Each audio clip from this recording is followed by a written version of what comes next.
ሁለቱ ቡድኖች በዚህ ጨዋታ ላይ ከመገናኘታቸው አስቀድሞ እኩል ጨዋታዎችን አሸንፈው እኩል ጨዋታዎችን አቻ ወጥተውና እኩል ጨዋታዎችን ተሸንፈው በእኩል ነጥብ ሆነው ነበር እዚህ ጨዋታ ላይ በስታንፎርድ ብሪጅ የተገናኙት። ነገር ግን ሰንደርላንዶች ይህንን ጨዋታ እንደሚያሸንፉ ግምት ባይሰጣቸውም ቼልሲን በመጨረሻ ደቂቃዎች ግብ አስቆጥረው ጨዋታውን 2-1 በሆነ ውጤት አሸንፈው መውጣት ችሏል። ቼልሲ በተከታታይ ጨዋታዎች ላይ ሲያሸንፍ ቢቆይም ዛሬ ግን በዚህ ጨዋታ ላይ 3 ነጥብ ሳያገኝ ቀርቷል። ጨዋታው ምን ይመስል ነበር? ለቼልሲ መሸነፍስ ምክንያት ሆኖ የሚቀመጡት ምን ነገሮች ናቸው የሚለውን እስከ ቪዲዮ መጨረሻ ድረስ ከኛ ጋር አብራችሁ ከቆያችሁ የምንነግራችሁ ይሆናል። ሰላም ጤና ይስጥልን። የተወደዳችሁና የተከበራችሁ ውድ ቻናላችን ተከታታዮች እንዴት ናችሁልን? እግዚአብሔር ይመስገን እኔ በጣም ደህና ነኝ። የምትገኙት አራዳ ሜዳ ኦፊሻል ዩቲዩብ ገጻችን ላይ ነው። ለቻናሉ አዲስ ከሆናችሁ የዩቲዩብ ገጹን ሰብስክራይብ እያደረጋችሁና የሮል ምልክቷን እየተጫናችሁ የቻናላችን ቤተሰቦች እንድትሆኑ የአክብሮት ግብዣችን ነው። እንዲሁ ደግሞ ፕሮግራሙን ስትጀምሩት ዩቲዩብ ፕሮግራሙን ለብዙዎች እንዲያደርሰው ላይክ እያደረጋችሁ ፕሮግራሙን እንድትጀምሩ በአክብሮት እጋብዛለሁ። የአራዳ ሜዳ ኮሜንታተር ተስፋ ወርቅ ሉል ሰገድ አብሬያችሁ ቆይታ አደርጋለሁ። የ9ኛ ሳምንት እንግሊዝ ፕሪሚየር ሊግ ጨዋታዎች መደረጋቸውን ቀጥለዋል። በጉጉት ሲጠበቅ የነበረው ሌላኛው ጨዋታ ደግሞ በቼልሲና በሰንደርላንድ መካከል የተደረገውና በሰንደርላንድ 2-1 አሸናፊነት የተጠናቀቀው የጨዋታ መርሃ ግብር ነው። እንግዲህ ሁለቱ ቡድኖች እዚህ ጨዋታ ላይ ከመገናኘታቸው አስቀድሞ በፕሪማች ዳሰሳችን ላይ እንደገለጽኩት 4 ጨዋታዎችን አሸንፈው 2 ጨዋታዎችን ተሸንፈው 2 ጨዋታዎችን ደግሞ አቻ ወጥተው በእኩል ነጥብ ነበር በዚህ ጨዋታ ላይ የተገናኙት እና ቀደም ሲል በቅድመ ዳሰሳችንም ላይ እንደገለጽኩት እንደ ኦፕታ ሱፐር ኮምፒውተር ይህንን ጨዋታ የማሸነፍ ግምት የሚያገኘው ቼልሲ እንደሆነ ሲገልጹ ቆይተዋል። ምክንያቱም ቼልሲ ጥሩ ፎርም ላይ ያለ ቡድንም ስለሆነ በተከታታይ ጨዋታዎችንም እያሸነፈ የሚገኝ ቡድን እንደመሆኑ መጠን ማለት ነው። ምክንያቱም ከኢንተርናሽናል ብሬክ በፊት ሊቨርፑልን ማሸነፍ የቻለ ቤኔፊካን ደግሞ በኋላም ላይ በነበሩት የጨዋታ መርሃ ግብሮች እንዲሁ ደግሞ በተደጋጋሚ ቼልሲ 3 ነጥብ ያገኘባቸውንና አሁን ቡድኑ ወደ ጥሩ ፎርም መጥቷል እያልን ክለቡን ስናደንቀው እንደነበር እናስተውላለን። እንግዲህ ሊቨርፑልን ከማሸነፉ በፊት ቤኔፊካን አሸነፈ። በኋላ ደግሞ ሊቨርፑልን ካሸነፈ በኋላ ወደ ኢንተርናሽናል ብሬክ አመራ። ከኢንተርናሽናል ብሬክ ሲመለስ ደግሞ ኖቲንግሃም ፎረስትንና አያክስን በተከታታይ ማሸነፍ ችለው ነበር። እንግዲህ በ4 ጨዋታዎች ላይ ማለት ነው ቼልሲ ተከታታይ ውጤቶችን ሲያስመዘግብ ቆይቷል በ3 ነጥብ። ነገር ግን ደግሞ ሰንደርላንድን በዚህ የጨዋታ መርሃ ግብር ላይ ሳያሸንፉ ቀርተዋል። እንግዲህ በባለፈው በአውሮፓ ቻምፒየንስ ሊግ ከነበረው ከተጠቀሙት አሰላለፍ ሙሉ ለሙሉ ማለት ይቻላል ቀይረው ነው ወደ ሜዳ የገቡት። ማለትም በቻምፒየንስ ሊጉ ላይ እነዚህ እንደነ ማርክ ኩኩሬያ እንደነ ሮበርት ሳንቼዝ ያሉ ተጫዋቾች አልተሰለፉም ነበር።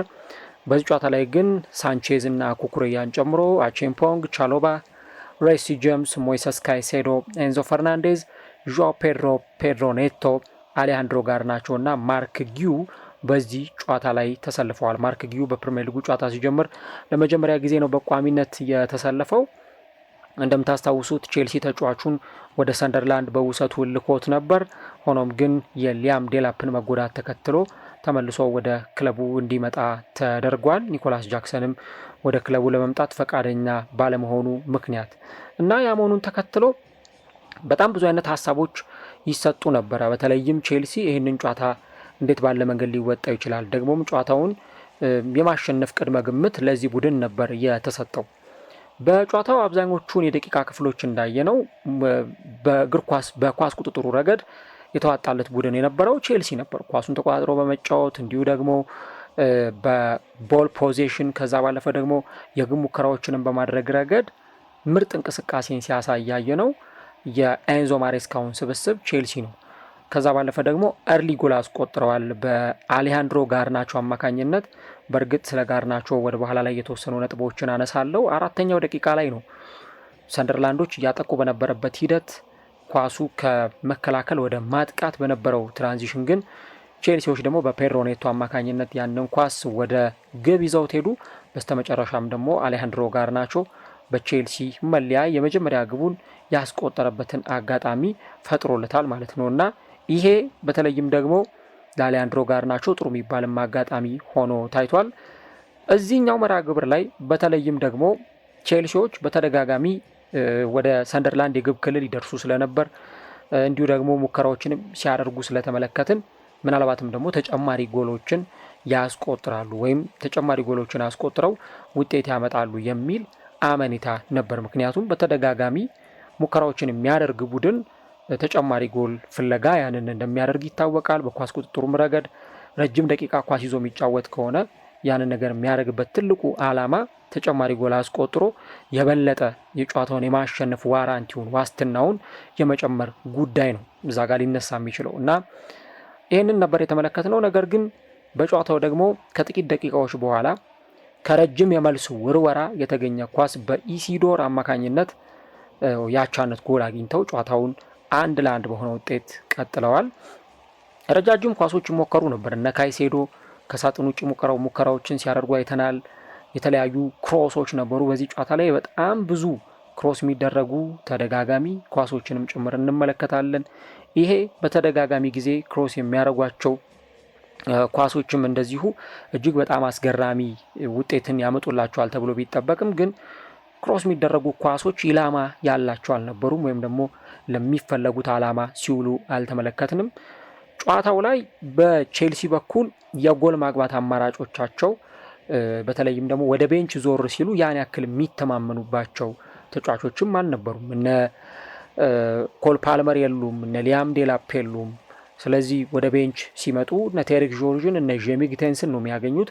ምናልባት ከነዚህ ትንሽ ሻል ይላል ተብሎ የሚጠበቀው ኤስቴቫ ዊሊያን ነው።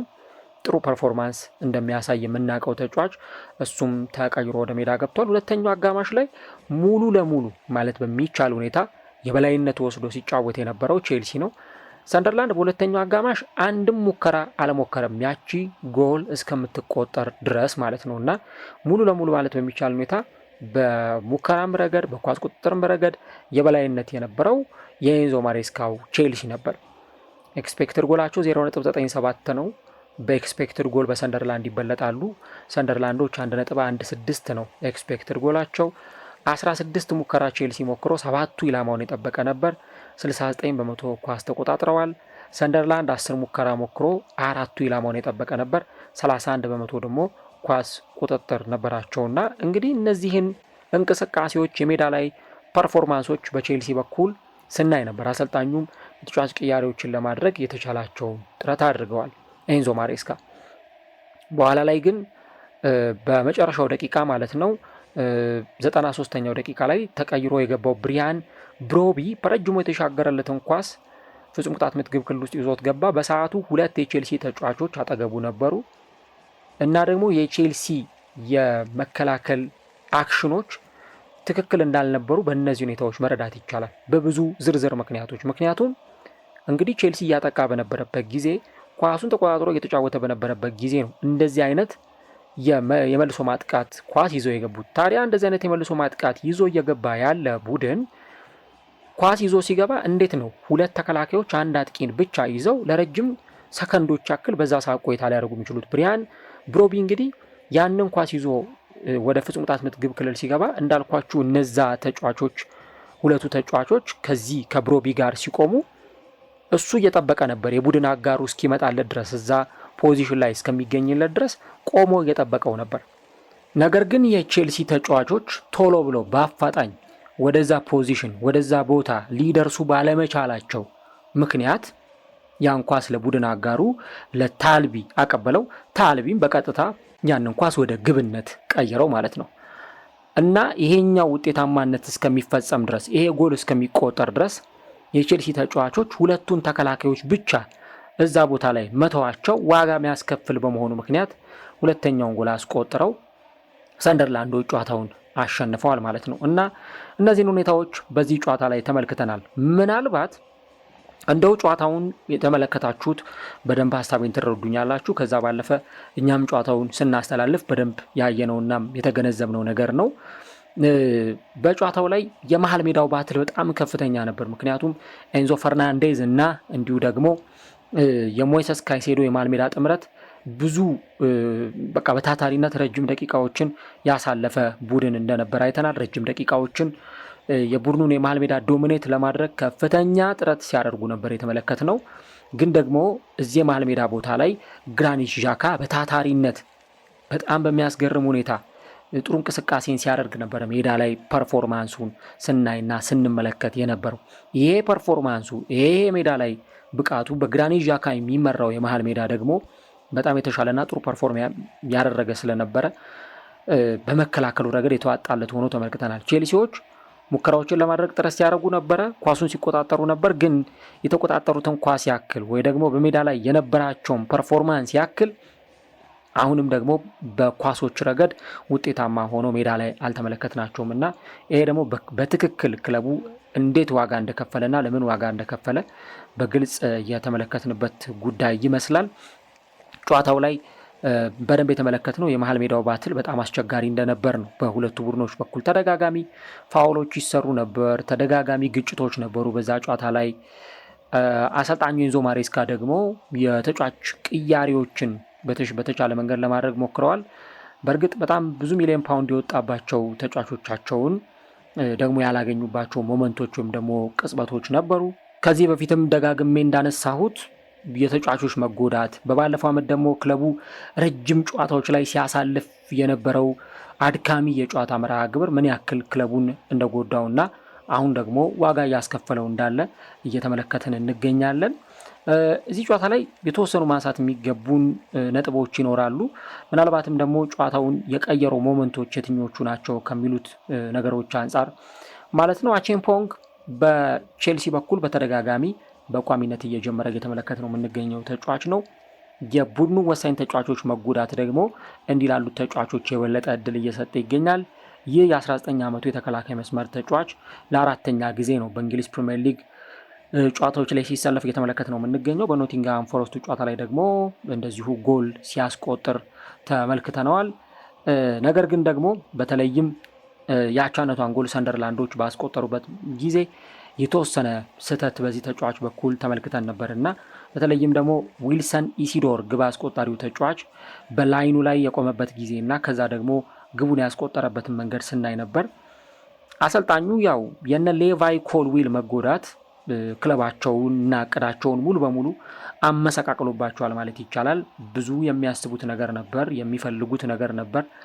ኢቨን ሌቫይ ኮልዊል በመጎዳቱ ምክንያት የተከላካይ መስመር ተጫዋች እንዲገዛላቸው ጥያቄ አቅርበው ነበር ይባላል። ነገር ግን ክለቡ ያን ነገር ሊያደርግላቸው ወይም ደግሞ ዴሊቨር ሊያደርግላቸው አልቻለም። ስለዚህ ያንን ነገር ባለማግኘታቸው ምክንያት ደግሞ ለወጣት ተጫዋቾች እድል በመስጠት እንደነ ቻሎባህ ያሉ ተጫዋቾችን ደግሞ ከነዚህ ተጫዋቾች ጋር በማጣመር ነው ሜዳ ላይ ያስገብተው ለመጫወት ሙከራ እያደረጉ የሚገኙት። ስለዚህ እነዚህን ተጫዋቾች ማስጀመር፣ እነዚህን ተጫዋቾች ሜዳ ላይ ማጫወት ምንም አማራጭ የሌለው ጉዳይ ነው እና ምናልባትም ደግሞ ቼልሲ ባለፈው የክረምቱ የዝውውር መስኮት ቢያንስ የሌቫይ ኮልዊል ጉዳት ከተሰማ በኋላ አንድ ጥሩ አቅም ያለው ደግሞ ልምድ ያለውም የተከላካይ መስመር ተጫዋች ቢያገኝ ኖሮ ከነዚህ ተጫዋቾች ጋር በደንብ እያጣመሩ ማጫወት የሚቻልበት እድል ይፈጠር ነበር። ግን አሁን ደግሞ እና አቼምፖንግ መሸከም ከሚችሉት አቅም በላይ ወይ ደግሞ ማግኘት ከሚገባቸው ሸክም በላይ ነው እየተሸከሙ የሚገኙት። በተለይ እና አቼምፖንግ እና ማርክ ጊዩ ሜዳ ላይ እየገቡ እንዲህ አይነት ጨዋታዎችን ነው እያከናወኑ የሚገኙት። እኔ አቼምፖንግ እዚህ ጨዋታ ላይ በተለይም የነበረው እንቅስቃሴ በጣም ጥሩ ነው። ምክንያቱም ታክሎቹ በጣም ጥሩ ነበሩ።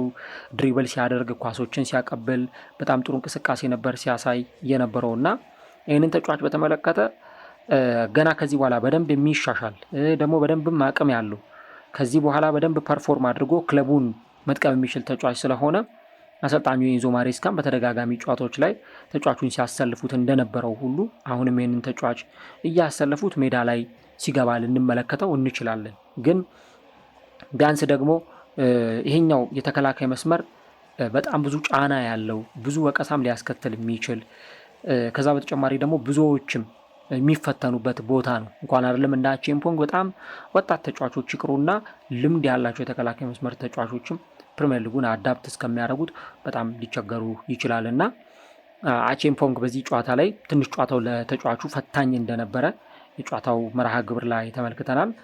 አሰልጣኙም በተወሰነ መንገድ ቅያሪ ለማድረግ ሲሞክሩ ያየነው እነዚህን ክፍተቶች በመረዳት ጭምርም ነበር። ምክንያቱም ያዩቸው ክፍተቶች ነበሩ። ስለዚህ ቶሲን አዳራቢዮን በፕሪሚየር ሊጉ በፉላም ሲጫወት ይታወቃል ከቼልሲ በፊት።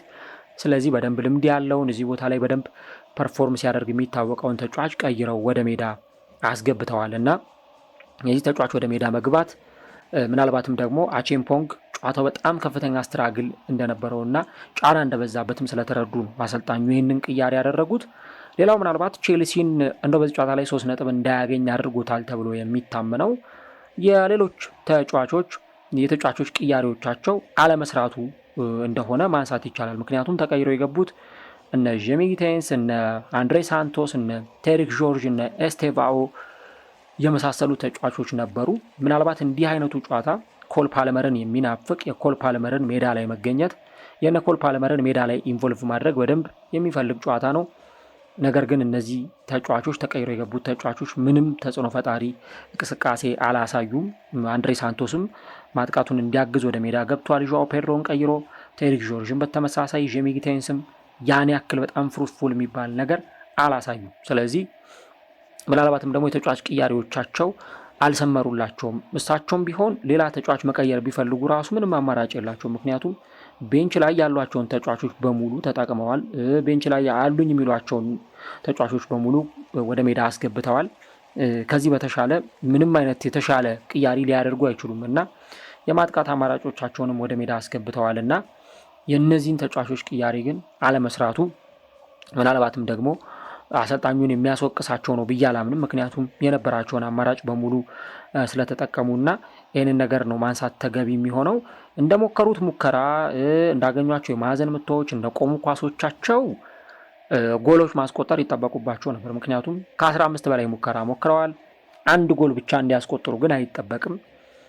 በተለይ ደግሞ እንደ ሰንደርላንድ አይነት ቡድኖች ወደ ሜዳ በሚገቡበት ጊዜ ሞር ለመከላከል ጥቅጥቅ ብለው ለመጫወት ነው ወደ ሜዳ የሚገቡት።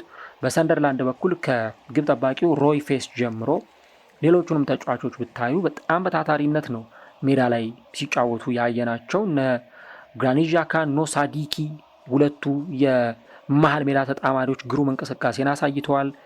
ኢንዞ ለፊን እንደዚሁ ደግሞ ተመልክተናል። በተለይ በመስመሮች ማጥቃት በኩል 75ኛው ደቂቃ ላይ ተቀይሮ እስከሚወጣ ግሩም እንቅስቃሴ ነበር ያሳየው። ሪኔልዶ በተለይም ለቼልሲ የመስመር አጥቂዎች ፈተና ሆኖ ቆይቷል። ይሄ የቀድሞ የአትሌቲኮ ማድሪድ የተከላካይ መስመር ተጫዋች በጣም ፈተና ሆኖባቸው ነበር። በተለይም በቀኙ መስመር ላይ የነበረውን የቼልሲን ማጥቃት ቀጥ አድርጎ ነበር የያዘው።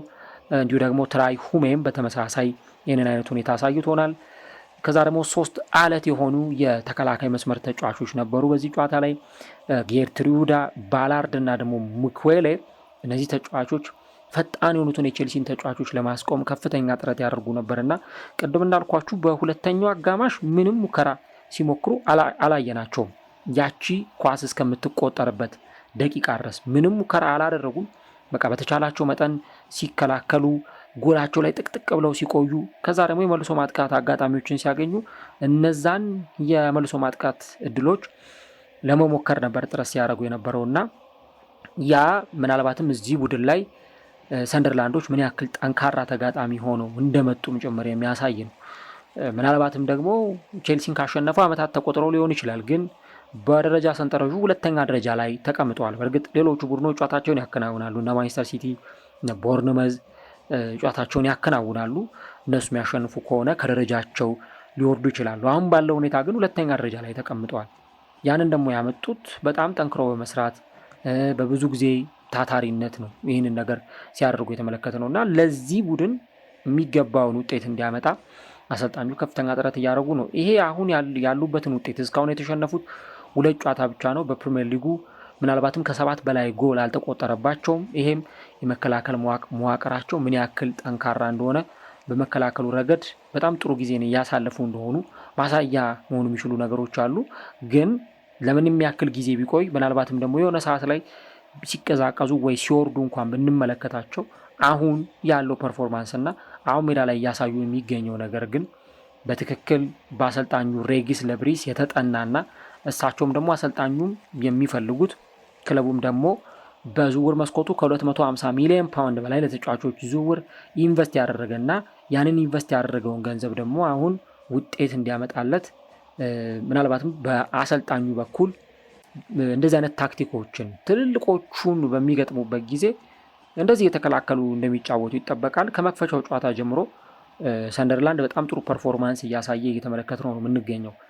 ለአለመውረድ እንደሚጫወት የተጠበቀ ቡድን ነው። አሁን ግን ሁለተኛ ደረጃ ላይ ተቀምጧል በደረጃ ሰንጠረዡና ክለቡ ምናልባትም በውድድር ዓመቱ ይህንን ፐርፎርማንስ እስከ ምን ያክል ጊዜ ድረስ ይዞት ይዘልቃል የሚለው ራሱን የቻለ አነጋጋሪም ጉዳይም እንኳን ቢሆን ግን ለቼልሲ ደግሞ ፈታኝ ሆኖ እንደቀረቡ የተመለከተ እንገኛለን። እኔ በጨዋታ ቅድመ ትንታኔውም ላይ ስናገር ነበረ ደረጃቸው ተቀራራቢ ነው። ሁለቱም ቡድኖች ያሸነፉት ጨዋታ አቻ የወጡት ጨዋታ ተመሳሳይ ነው። ስለዚህ እዚህ ጨዋታ ላይም በእርግጠኝነት ሁለቱም ከባድ ፉክክር ያደርጋሉ የሚል ግምት ነበረኝ እና ሰንደርላንድም በቀላል እጅ የሚሰጠው ደግሞ በቀላሉ የሚሸነፍ አይነት ቡድን እንዳልሆነ እነዚህ ጨዋታዎች በደንብ በግልጽ ያሳዩ ነበር። ያለፉትን ጨዋታዎች በተለይም የሰንደርላንድን ጨዋታዎች በደንብ ልብ ብሎ ለተመለከተና ላየ እንቅስቃሴያቸውን በደንብ አድርጎ ያጠና ሰው ያውቃል ሰንደርላንድ እንዴት ሊጫወት እንደሚችል። በ5-4-1 የሚጫወቱት አምስቱ ጥቅጥቅ ብሎ ይከላከላሉ። ከነሱ ፊት ለፊት 4 አማካዮች አሉ። እንደነ ግራኒት ዣካ አይነት ፋይተር የሆኑ ተጫዋቾች ናቸው እዛ ቦታ ላይ ያሉት። እነዚህ ነገሮች ከግምት ውስጥ አስገቡ ሁኔታው ለቼልሲ ቀላል እንደማይሆን በእነዚህ ሁኔታዎች መገንዘብ ይቻል ነበር እና ፈታኝ ሆኖ ቀርበውም ደግሞ ከቼልሲ 3 ነጥብ ይዘው የወጡት ሁለተኛ ደረጃ ላይም የተቀመጡት ለዛ ነው ማለት ይቻላል። ጋርናቾ በዚህ ጨዋታ ላይ እንግዲህ ጎል አስቆጥሯል። በቼልሲ መለያ የመጀመሪያ ጎሉ ነው ማስቆጠር የቻለው። እንግዲህ እስካሁን ድረስ እየተመለከትን ባለነው እንቅስቃሴ ለቼልሲ የተሰለፈባቸው ጨዋታዎች አሉ። ለግብ የሆነ ኳስ አመቻችቶ ሲያቀብል ተመልክተናል። በቻምፒየንስ ሊጉ ጨዋታ ላይ ቤኔፊካን ባሸነፈበት መርሃ ግብር ግን ከማንቸስተር ዩናይትድ ሲወጣ በሁለቱም በኩል ብዙ ጥያቄዎች እየተነሱበት ነው። ከዚህ ክለብ ጋር የተለያዩ አንድም የብቃት ጥያቄ እየተነሳበት ፐርፎርማንሱ እየወረደ ነው፣ ከፍ ዝቅ እያለ ነው፣ ኮንሲስተንሲ የለውም። ስለዚህ የብቃት ችግር አለበት ተብሎ ነው አንድም ወደዚህ ክለብ የመጣው። ሁለተኛም ደግሞ ወደዚህ ክለብ ሲመጣ የብቃት መውረድና መውጣት ብቻም ሳይሆን የዲሲፕሊን ችግርም ነበረበት። በተለይ በዩሮፓ ሊግ ፍጻሜ ጨዋታ ላይ በማንቸስተር ዩናይትድ መለያ አለመሰለፉን ተከትሎ ተጫዋቹ ቅሬታ ነበረው። ከዛ ደግሞ በሶሻል ሚዲያ ላይ ባሉት እንቅስቃሴዎች ወይም አክቲቪቲዎች በአስተን ቪላ መለያ ከማርከስ ራሽፈርድ ጋር ፎቶ ተነስቶ በሶሻል ሚዲያው ላይ ካጋራ በኋላ ይህም ደግሞ የማንቸስተር ዩናይትድ ደጋፊዎች ጥርስ እንዲነክሱበት ያደረገና አሰልጣኝ ሩበን አሞሪም ደግሞ ወዲያው በቃ ከዚህ ክለብ ይሄ ተጫዋች መውጣት አለበት፣ ለእኔ የሚሆን ተጫዋች አይደለም ብሎ እንዲወስንበት ያደረገው ውሳኔ በትክክል ያየ ነው እንግዲህ በዚህ ወቅት ላይ ነው። ከዛ በኋላ ነው ወደ ቼልሲ የመጣው። ወደ ቼልሲ ከመጣ በኋላ በኦልትራፎርዱ ጨዋታ ላይ ወደ ሜዳ ተቀይሮ አልገባም። ያው ተጣዋቂ ወንበር ላይ ነበር፣ ግን ወደ ሜዳ ሲገባ አላየ ነውም። እስካሁን ድረስ የተጫዋቹን ኢፌክት ሜዳ ላይ በደንብ አላየ ነው። ምክንያቱም ከቡድኑ ጋር በደንብ እስከሚዋሃድ የቡድኑን ፐርፎርማንስ በደንብ እስከሚያገኘው ድረስ ጥቂት ጊዜያትን የሚወስድ ይመስላል እና በዛ ሂደት ውስጥ ግን ተጫዋቹ ደግሞ ይህንን ቡድን ተከትሎ ደግሞ ብዙ አይነት ሁኔታዎች ከዚህ በኋላ ይጠበቁበታል።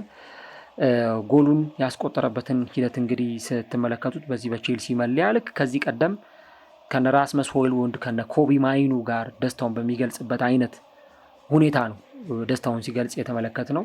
ይህም የቀድሞውን ሁኔታ የሚያስታውስ ነው እና እንግዲህ የደስታ አገላለጹ እንደ ቀድሞ መሆኑ ብቻም ሳይሆን ፐርፎርማንሱም እንደ ድሮ እንዲሆንም ጭምር ይፈልጋሉ። ምክንያቱም ባለው ፐርፎርማንስ ደግሞ ተጫዋቹ ክለቡን እንዲጠቅም ስለሚፈልግና ያንን ሁኔታ ነው በጋርናቾ በኩል ያየ ነው። ከዛች ካስቆጠራት ጎል በኋላ ግን ያን ያክል ኢፌክቲቭ የሆነ እንቅስቃሴ አሳይቷል ለማለት ይቸግራል እና ቡድን ውስጥ ላየነው እንቅስቃሴ ምንም እንኳን ጋርናቾ ቀድሞ እርሊ ጎል ማስቆጠር ቢችልም ግን ለቼልሲ እግር ኳስ ክለብ ደግሞ ተጨማሪ የሆኑ ኢፈርቶችን ማድረግ አልቻለም። እኔ ቼልሲ በግሌ እንዳየሁት ከሆነ እንደ ቡድን ነው ጥሩ ያልነበሩት። በተለይ ማጥቃታቸው ላይ አንድ ቡድን በተለይ እንደዚህ ጥቅጥቅ ብለው በሚከላከሉ ቡድኖች መካከል ጨዋታውን በሚያደርግበት ጊዜ አኩሬሲው በጣም ጥሩ ሊሆን ይጠበቅበታል። የሚያገኛቸውን እድሎች ወደ ጎል የመቀየር ሁኔታው በጣም ፈጣን መሆን አለበት። ከዛ ባለፈ ደግሞ የወል ብቃት ብቻም ሳይሆን የቡድን ብቃታቸውም ደግሞ ተጫዋቾች የተሻሉ እንዲሆኑ ይጠበቃል። ግን ይህንን ነገር ደግሞ ቼልሲ ላይ አልተመለከትንም ወይም አላየንም። አሰልጣኙ ኤንዞ ማሬስካም ጨዋታው ከተጠናቀቀ በኋላ እንደተናገሩት ከሆነ የቡድኑ ፐርፎርማንስ የሚያበሳጭ እንደነበር ነው አሰልጣኙ የገለጹት። እንደው በጥቅሉ አሉ ሲናገሩ ለጋዜጠኞች እንደው በጥቅሉ በቂ አልነበርንም፣ ዊ አር ናት ጉድ ኢነፍ ሲሉ ነው የገለጹት። እና በዚህ የፕሪሚየር ሊግ ጨዋታ ላይ በቂ አልነበርንም እና ደግሞ ኮንሲኩዌንሱ ወይም ደግሞ ውጤቱ መጥፎ የሆነው በዚህ ምክንያት ነው። ሁለተኛው ጎል የተቆጠረበትን መንገድ ብትመለከቱ እኔ ብዙ ጊዜ ተናግሬዋለሁ እና ለማሸነፍ ብቁ ማትሆን ከሆነ ወይም ደግሞ ይሄ ጨዋታዎችን ለማሸነፍ በዛ ሌቭል ደረጃ ማትገኝ ከሆነ እንደዚህ አይነት ነገሮች ሊፈጠሩ ይችላሉና ነገር ግን ደግሞ አንድ ቡድን እንደዚህ አይነት ፐርፎርማንስ የሚያሳየው ከምን ነገር አንጻር እንደሆነ እሳቸውም የተረዱት ይመስለኛል። ረጅም ኳስ ከተከላካዮች ጀርባ ተጣለ፣ 2-1 ነበር የተገናኙት አሉ ሁለት የቼልሲ ተጫዋቾች ከአንድ የሰንደርላንድ ተጫዋች ጋር። ነገር ግን በሚገባ ሁኔታ አልተከላከልንም ነበር። ከዛ ባለፈ በቂ የሆኑ የግብ ዕድሎችን አልፈጠርንም። በጣም ታግለናል፣ ስትራግል አድርገናል። ተጫዋቾቻችን 100% ፊት አድርገው 100% ብቁ ሆነው ሜዳ ላይ እንዲቀርቡ እንፈልጋለን እና ብዙ ሰከንድ ቦሎችን ወይም ሁለተኛ ኳሶችን ስንነጠቅ ሲበላሹብን ነበረ። እነዛ ደግሞ ከኛ በተቃራኒ ሲጫወቱ የነበሩት ተጫዋቾች በጣም ይገር ሆኖ በመጓጓት ነበር ሲጫወቱ የነበሩት የሚል ሀሳባቸውን አንስተዋል። እና ቼልሲ ለምሳሌ የቆሙ ኳሶች ላይ በደንብ ሊያስብበት ይገባል። የተቆጠረበትንም ጎል ካያችሁ በቆመ ኳስ ነው፣ ከመልሱ ሩራ የተወረወረው ኳስ። ከዛ ባለፈ ግን የሚያገኟቸው የማዕዘን ምቶች፣ የቅጣት ምቶች እንኳን በቀላሉ ሲባክኑ ነበር ስናየ ነበረው። ስለዚህ ይሄ ነገር የምርም ክለቡ ተጨማሪ የጎል ዕድሎችን እንዲፈጠር ውጤታማ እንዲሆን በደንብ ከዚህ በኋላ ታትሮ መስራትና በተለይ ደግሞ የጨዋታ ስልተ ታክቲካቸውን መቀየር አስፈላጊ ነው። ያው መጨረሻ ላይ ከዚህ ጋር እያይዤ የማነሳው ከዚህ በፊት በተወሰነ መንገድ ስጠቃቀሰው ነበር። በተለይ እንደ ቼልሲ ያለ ቡድን በባለፈው ዓመት እስከ ሐምሌ ወር ድረስ ሲጫወት የነበረ 64 አካባቢ ጨዋታዎችን ያደረገ ቡድን ተጫዋቾች ሊጎዱበት ይችላሉ። መዛል ይመጣል። መዛል ስንል በአካል ብቻም ሳይሆን በአእምሮ መዛል ይመጣል። አሰልጣኙ ደግሞ እንደ ሁኔታው ተጫዋቾችን ፕሮፐር በሆነ መንገድ እንዲጠቀሙ ይገደዳሉ። እስከዛሬ ድረስ እንዳየነው ሮቴሽናቸው ጥሩ ነበር። ተጫዋቾችን እያፈራረቁ ሲጠቀሙ ነበር። በቻምፒየንስ ሊጉ ጨዋታ ላይ እነ ሪሲ ጀምስ አልገቡም። እነ ሌሎቹ ተጫዋቾች እነ ኩኩሬያ እነ ሳንቼዝ አልገቡም። በሌሎች ተጫዋቾች ነበር የጀመሩት። ምክንያቱም ሮቴት ለማድረግ በማሰብም ጭምር ነው ያንን ሲያደርጉ የነበረውና እንግዲህ እንዲህ አይነቱ ሁኔታ ግን ክለቡ ውጤት እንዲያመጣ አላስቻለውም። በዚህኛው የጨዋታ መርሃ ግብር ቋሚ 11 ላይ የሚሰለፉ ተጫዋቾቻቸው ወደ ሜዳ ቢገቡ ያ ነገር ሊሆን አልቻለም። ቼልሲ ምናልባትም ይሄ ጨዋታ በዚህ ጨዋታ ላይ ነጥብ ማጣቱ በኋላ ላይ አመቱ መጨረሻ ላይ ከሚቆጭባቸው ጨዋታዎች መካከል አንዱ ሊሆን ይችላል። ምክንያቱም አሁን ቼልሲ ምናልባትም ይህንን ጨዋታ አሸንፎ ቢሆን ኖሮ በዚህ ጨዋታ መርሃ ግብር ላይ 3 ነጥብ አግኝቶ ቢሆን ኖሮ የበለጠ ብዙ ነገሮችን እያሻሻለ ወደፊት መጠጋት የሚችልበትን እድል ይሰጠው ነበር። ሰንደርላንድ በተቀመጠበት ቦታ ላይ ቢያንስ መቀመጥ የሚችለው ቼልሲ ነበር። ከዛ ባለፈ ግን አሁን 8ኛ ደረጃ ላይ ነው የሚገኝ። እነ ሊቨርፑል ተሸንፈው እንኳን ከነ ሊቨርፑል በላይ መቀመጥ አልቻለም። አሁን እነ ማንቸስተር ሲቲ እነ ቦርንማዝ ጨዋታቸውን የሚያሸንፉ ከሆነ የበለጠ ደረጃቸውን እያራቁ ይመጣሉና አሁን ከአርሰናል ጋር ያላቸው የነጥብ ልዩነት 5 ነው። አርሰናል ካሸነፈ የነጥብ ልዩነቱ 8 ይገባል። ስለዚህ ምናልባት ቼልሲ ስለ ዋንጫ ኮንቴንደርነት ወይ ስለ ዋንጫ ተፎካካሪነትም እያነሳንለት ከሆነ በዚህ ጨዋታ ላይ ነጥብ ሊጥል አይገባውም ነበረ። ያው ማንቸስተር ዩናይትድ ከኋላ መጥቶ አሁን ከቼልሲ አናት ተቀምጧልና ቀጣዮቹ ጨዋታዎች ላይ የበለጠ ክለቡ ጨዋታዎቹን ማሻሻል ይጠበቅበታል። ያው ቼልሲ ጥሩ ነው እውነት ለመናገር የዘንድሮ ዓመት አጀማመሩ መሀል ላይ ትንሽ ወጣ ወረድ ቢልም እንደገና ደግሞ መልሶ ፎርሙን አግኝቶት ነበር። አሁን ተሸንፏል፣ ግን ተመልሶ ወደ ፎርም እንዲመጣ ተከታታይ ጨዋታዎችን ደግሞ በድጋሚ ወደ ማሸነፍ መመለስ ይጠበቅበታል። በሳምንቱ አጋማሽ ወልቭስን ነው የሚገጥመው። ቅድም እንዳልኳችሁ አድካሚ መርሃ ግብሮች አሉ፣ ተደራራቢ ጨዋታዎች አሉ። ከዛ ደግሞ ቶተንሃምን ነው የሚገጥመው። እንደምታውቁት ቶተንሃም ከቼልሲ ደግሞ በጣም ትልቅ ትንቅንቅ ነው፣ የለንደን ደርቢ ጨዋታ ነው እና እነዚህ የጨዋታ መርሃ ግብሮችም ስላሉ ቼልሲ እንደየሁኔታው ተጫዋቾቹን ሮቴት እያደረገ መጠቀም በጣም አስፈላጊ ነው። ለአሰልጣኝ ለረጊስ ለብሪስ ለሰንደርላንድ ግን በጣም የተዋጣለት ነው። በዚህ ሞመንተም እስከሆነ ጊዜ ድረስ ነው ሊቀጥሉ የሚችሉት። ከሆነ ጊዜ በኋላ አምናም ኖቲንግሃም እንዳየ ነው እንደው አስገርሞን በኋላ ላይ ነው ሲንሸራተት ያየ ነው እና ሰንደርላንድም በዚህ ሁኔታው ላይቀጥል ይችላል። ግን አንድ ከሰንደርላንድ መረዳት የሚቻለው ሲከላከሉ በጣም ታፍ ናቸው። በሚከላከሉበት ጊዜ በፍጹም ለተጋጣሚ ቡድን አስቸጋሪ ሆኖ ነው የሚቀርቡት እና እስካሁን ድረስ በነበሩትም የፕሪሚየር ሊግ ጨዋታዎች ላይ እኔ የሰንደርላንድን ጨዋታዎች የመመልከት እድል ባገኘሁባቸው ሁኔታዎች በጣም ሲከላከሉ ጠንካራ ሆኖ ነው የሚቀርቡት። እስካሁን ድረስም የተሸነፉባቸውን ጨዋታዎች ብናይ በበርንሌይ አንድ የተሸነፉበት ጨዋታ አለ፣ በዚሁ በእንግሊዝ ፕሪሚየር ሊግ ማለት ነው። ከዛ ባለፈ ደግሞ በማንቸስተር ዩናይትድ ተሸንፈዋል። በማንቸስተር ዩናይትድ ሲሸነፉ ተበልጠው ነው የተሸነፉት። ከዛ ውጭ ግን ከአስተን ቪላ ከክሪስታል ፓላስ ጋር አቻ ወጥተዋል። ከዛ በተጨማሪ ደግሞ እነ ዌስትሃም ዩናይትድን ማሸነፍ ችለዋል፣ እነ ብሬንትፎርድንም ማሸነፍ ችለዋል። እና ምን ያክል በውድድር ዓመቱ በርካታ ሚሊዮን ፓውንዶችን አወጥተው 17 ተጫዋቾችን ያስፈረሙት ለዓለመውረድ ለመጫወት ብቻም ሳይሆን እንደዚህ አይነት ጠንካራ ተፎካካሪ ሆኖ ለመቅረብ አስበው እንደሆነ በግልጽ የተመለከትንበት እንገኛለን። በነገራችን ላይ ስለ ሰንደርላንድ የሰራውት ፕሮግራም አለ። ገና ሲዝኑ ከመጀመሩ በፊት በርካታ ተጫዋቾችን ማስፈረማቸውን ተከትሎ የሰራውት ፕሮግራም አለና እሱን ገብታችሁ ልታደምጡ ትችላላችሁ። ለማንኛውም ጨዋታው በዚህ ውጤት ተጠናቋል። እስቲ ጨዋታው እንዴት ነበር? እንዴት ተመለከታችሁት? የቼልሲ ደጋፊዎች ጨዋታውን እንዴት ትገልጹታላችሁ? ሀሳቦቻችሁን ልጽፉልን እንችላላችሁ። እንደናንተ እይታ ቼልሲ ሁለተኛ ደረጃ ላይ፣ ሶስተኛ ደረጃ ላይ፣ አንደኛ ደረጃ ላይ ሆኖ ለዋንጫ በቅርቡ ይፎካከራል ብላችሁ ትገምታላችሁ? ሀሳቦቻችሁን አድርሱን። ኤንዞ ማሬስካ ግን አሁንም በኮንሲስተንሲ ጉዳይ በተለይ በወጥነት አሁን የወጥነት ችግር አለ። የሆነ ተከታታይ ጨዋታዎችን ያሸንፋሉ፣ ከዛ ደግሞ አሁንም ዝቅ ይላሉ፣ ከፍ ይላል፣ ዝቅ ይላል። ሁኔታዎቹን እንደዛ ነው የምንመለከተው እና አሁን ያለው ሁኔታ ለቼልሲ መሸነፋቸው ጥሩ አይደለም። ግን በሳምንቱ አጋማሽ በካራቦ ካፕ ያን ያህል አስቸጋሪ ተጋጣሚን አይገጥሙም። እሱን ጨዋታ ካሸነፉ ቀጣይ ቶተናምን ነው የሚገጥሙት በለንደን ደርቢና አሰልጣኙ ቶሎ ወደ አሸናፊነት እንዲመለሱ የሚጠበቅባቸው የጨዋታ መርሃ ግብር ይሆናል። ይሄኛው ጨዋታ ግን ለቼልሲ ሬድ ፍላግ ቀይ ባንዲራ ያሳየ ነው። በቃ እንደ ማንቂያ ደውል ማሻሻል ያሉባቸው ነገሮች እንዳሉ፣ አላርም መሆን ያለባቸው ነገሮች እንዳሉ በደንብ ያሳየ የጨዋታ መርሃ ግብር ሆኖ ተጠናቋል ማለት ነው።